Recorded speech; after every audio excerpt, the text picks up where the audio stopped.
COVID-19 ಸೋಂಕು ಹರಡುವಿಕೆಯ ಹಿನ್ನೆಲೆಯಲ್ಲಿ ಉಡುಪಿ ಜಿಲ್ಲೆಯನ್ನ ಸಂಪೂರ್ಣವಾಗಿ ಸೀಲ್ ಡೌನ್ ಮಾಡಲಾಗಿದೆ. 14 ದಿನಗಳ ಕಾಲ ಜಿಲ್ಲೆಯ ಸಂಪೂರ್ಣ ಗಡಿಗಳು ಬಂದ್ ಆಗಿರಲಿದ್ದು ಜಿಲ್ಲೆಯ ಒಳಗೆ ಬಸ್ ಸಂಚಾರಕ್ಕೆ ನಿಷೇಧ ಹೇರಲಾಗಿದೆ. ಜುಲೈ 15ರ ರಾತ್ರಿ 8 ಗಂಟೆಯಿಂದ ಜಿಲ್ಲೆಯಲ್ಲಿ ಸೀಲ್ ಡೌನ್ ಆದೇಶ ಜಾರಿಯಲ್ಲಿದ್ದು ಜುಲೈ 29ರವರೆಗೂ ಕೂಡ ಆದೇಶ ಜಾರಿಯಲ್ಲಿ ಇರುತ್ತೆ. ಸೀಲ್ ಡೌನ್ ಹಿನ್ನೆಲೆಯಲ್ಲಿ ಮುಂಜಾನೆ ಉಡುಪಿಯಲ್ಲಿ ವಾಹನ ಸಂಚಾರ ವಿರಳವಾಗಿತ್ತು. ಬಸ್ಗಳಿಲ್ಲದೆ ಉಡುಪಿಯ ಬಸ್ ನಿಲ್ದಾಣ ಬಿಕೋ ಅಂತಾಯಿತು.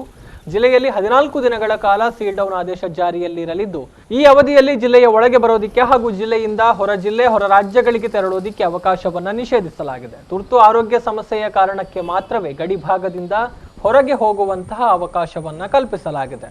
ಲಾಕ್ಡೌನ್ ಹಿನ್ನೆಲೆಯಲ್ಲಿ ಜಿಲ್ಲೆಯ ಗಡಿಗಳನ್ನು ದಾಟಿ ಕೆಲಸದ ನಿಮಿತ್ತ ನಿತ್ಯ ಹೋಗುವವರಿಗೆ, ತುರ್ತು ಸಂದರ್ಭಗಳಲ್ಲಿ ಹೋಗುವವರಿಗೆ ಮತ್ತು ವಿಮಾನ ನಿಲ್ದಾಣಕ್ಕೆ ಹೋಗುವವರಿಗೆ ಜಿಲ್ಲಾಡಳಿತದಿಂದ ಪಾಸ್ಗಳನ್ನು ಕೊಡೋದಕ್ಕೆ ಜಿಲ್ಲಾಡಳಿತ ನಿರ್ಧರಿಸಿದೆ. ಆದರೆ ಸಂತೆಗಳಿಗೆ ನಿಷೇಧ ಹೇರಲಾಗಿದ್ದು ದಿನಸಿ ಅಂಗಡಿ, ಶಾಪ್ಗಳು ಎಂದಿನಂತೆ ತೆರೆದಿರುತ್ತವೆ.